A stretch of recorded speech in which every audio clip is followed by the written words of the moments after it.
आत्मदेव ने सत्संग किया था तो संभल गया, पर धुंधली ने अपने को नहीं संभाल पाई, क्योंकि सत्संग विहीन जीवन था, कुआं में जाके मरी। आज आए दिन छोटी छोटी बातों पर लोग आत्महत्या करने बैठ जाते हैं। क्यों? क्योंकि जीवन का महत्व समझा नहीं, सत्संग कभी किया नहीं। तो जब थोड़ी भी समस्या आई तो समाधान केवल आत्महत्या निकाल बैठते हैं।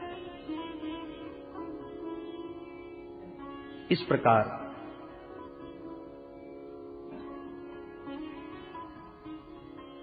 श्री गौकर्ण जी महाराज तो अब तीर्थ यात्रा के लिए निकल पड़े। धुंधकारी ने बहुत दुनिया को लूटा और ला करके देवियों को धन सौंपा। एक दिन तो इतनी संपत्ति लूट करके लाया कि देखते ही पांचों देवियां आश्चर्यचकित हो गई।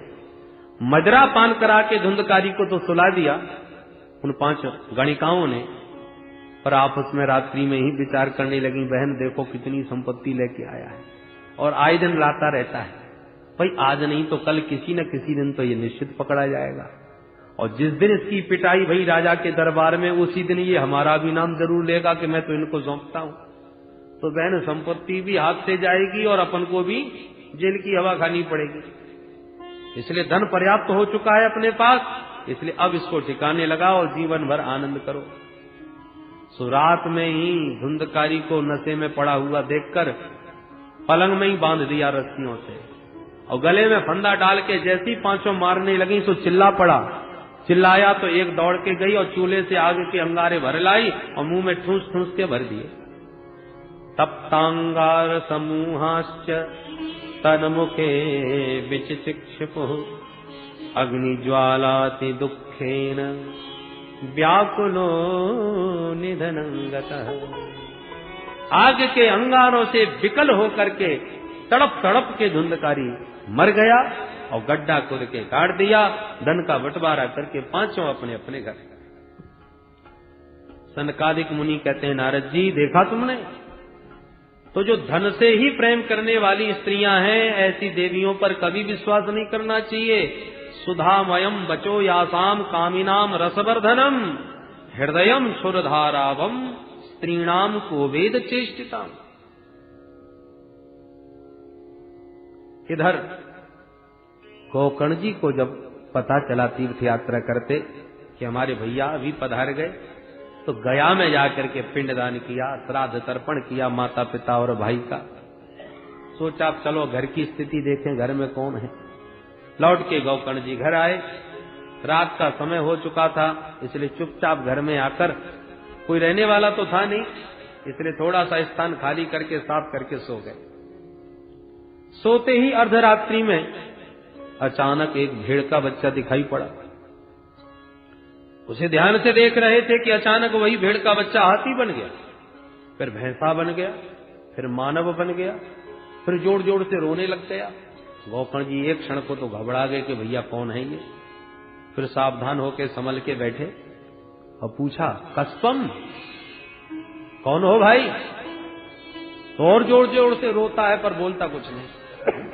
संज्ञा मात्रम चकार, केवल इशारा करता है, बोल नहीं पाता। गोकर्ण जी ने तुरंत हाथ में जल लिया और मंत्र पढ़ करके जैसे ही मुख पर मारा, तुरंत उस प्रेतात्मा को वाक शक्ति आ गई।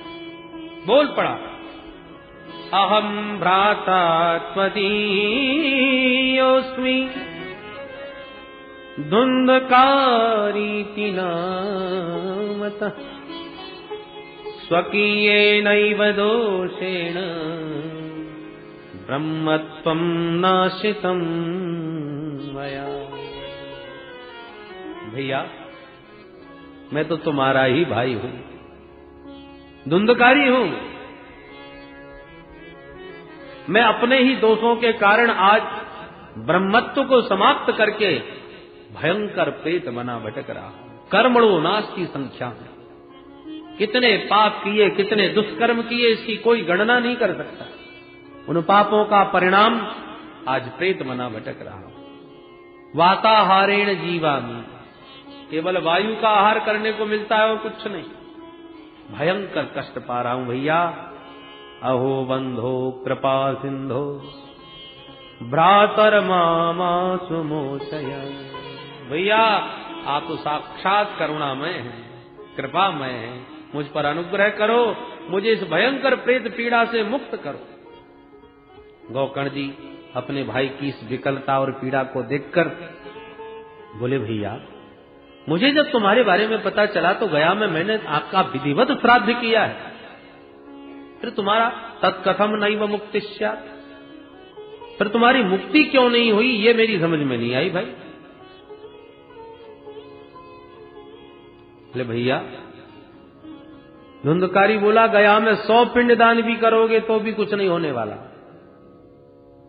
गया श्राद्ध सतेनापि मुक्तिर्मे न भविष्यति।